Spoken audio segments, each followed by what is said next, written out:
Please remember that all the opinions in the show are those of the host and should only be taken as food for thought. We're in no way telling you to do anything. Everything is kept anonymous for the safety of the listeners and no information is shared to anyone else. If you are easily offended by people's opinions or views, then thank you for making it this far, but this is not the podcast for you, so see you later. And please enjoy the rest of the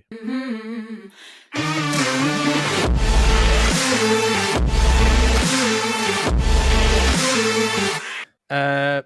Thanks for the advice, guys. I chatted to her for a little and it fizzled out after a while. I'm still on the hunt for a nice woman. I started to find that my job an issue for some girls, and I clearly do not earn enough to keep some of them happy. Do you agree 2024 is a shallow time to be dating in? So this is the guy that had the Paddy's Day and he met a weldie. Oh, yeah. And he was like, when do I message her? Yeah, they fizzle out, man. Happens, doesn't it? You know what I mean? There's more plenty of fish in the sea, even though I hate that fucking term. Yes, it is a very, very fucking shallow time. Especially with the ick. I hate that fucking ick garbage.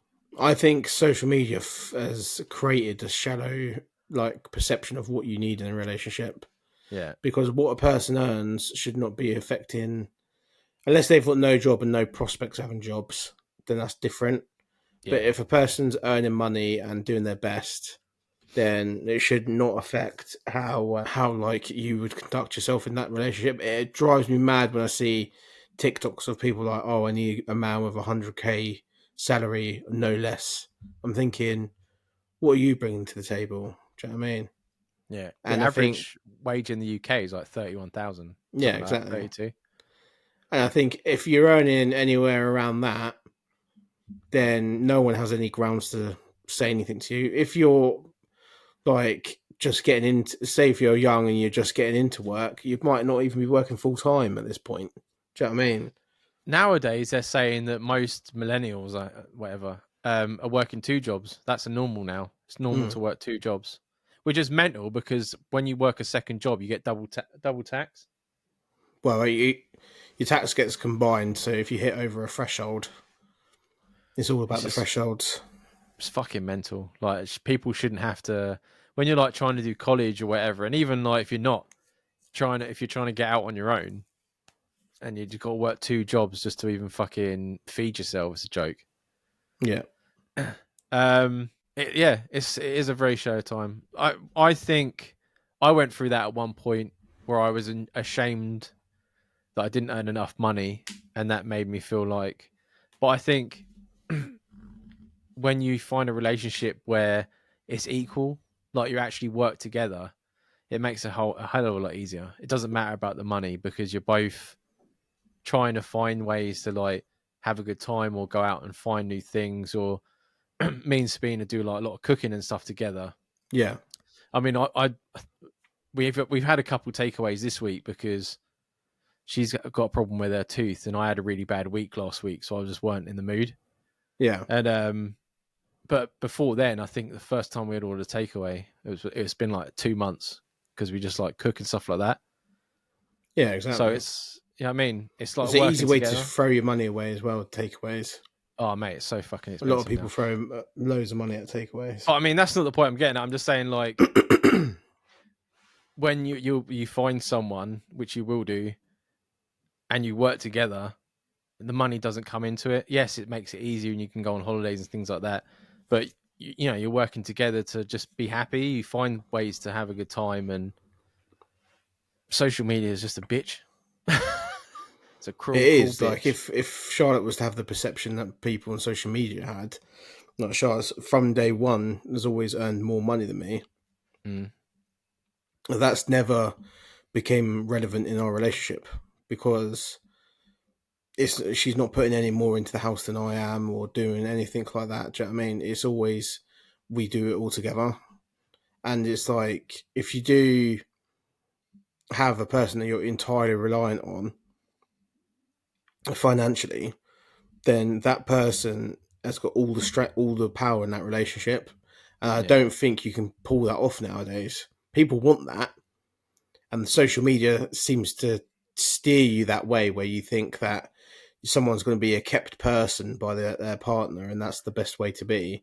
No, it's not. Do you know what I mean? People need to be their own people in this world. and earn their own money and stuff like that. And I think the worst perception that especially younger kids are getting nowadays is, oh, they can get themselves TikTok famous or something like that, and that will pay for all of their money, and they don't have to worry about doing any normal jobs and shit. Yeah. And I think it's all tied into one thing. And I think 2024 would be a horrible time to date, and I do not envy any of the listeners we've got that are dating right now. No, and I've been there, man. When they listen to the beginning of this podcast, you hear the roller coaster of what I went through. So, yeah, it's a shame, man. It really is. Like, I look on social media and I see all these, especially that podcast we spoke about, where they have all these like attractive completely women deluded. Yeah, and they said that like she was like, oh, he should be doing this and that, and he goes to her, well, what are you bringing? And she's like, myself. And he's like, well, he's going to cheat on you then. I mean, if he's got loads of money and you're not bringing anything, then he obviously can have someone else as well. Yeah. Oh, no, he can't do that. Well, what's stopping him? I think there's a difference between valuing yourself and being totally delusional. And I think the total delusion is driven entirely by Instagram followership and TikTok followership. If someone's got 30,000 followers on Instagram, they think a lot of themselves. Yeah. When that means fuck all in real life. Do you know what I mean? Yeah. Absolutely nothing. Yeah. So people say about TikTok being TikTok's a hard fucking job, man. You got to post constantly. You got to do things that are entertaining. Oh, you're busy, yeah. You're busy. I mean, it's not an easy fucking thing to do. No. I tell you this, man. Fucking stick at it. From someone that was just in a fucking pit for ages. Yeah. And then finally meet someone that gives me a bit of respect and stuff like that. Like, I would have quite happily been single and not had all the fucking disasters I had and just come out now, because it's such a fucking relief to have it. Seeing some of the people on fucking social media, man, I'm like, I wouldn't fucking go near that. And I say about the ick because that's a massive thing, right? That's like, oh, he gives me the ick because he doesn't earn enough money. Or like that guy that we had that had sunburn and he gave me the ick, so I left him. It's like, how are you fucking kidding me? You can't control that at all. No. And even like with the money, especially if you're in the UK, like getting a good job that pays you a lot of fucking money, that you don't have to work 2 jobs and you get like weekends and you can go out fucking partying at night, you better fucking be lucky. Yeah, it's a totally different lifestyle they'd be leading. Totally different lifestyle. If you want someone that's normal and not a workaholic, then you have to expect a normal wage. Yeah. So, don't worry, man. Like, you'll meet somewhere. I'm sure you're young and attractive. You'll be okay. Fuck all them shallow people.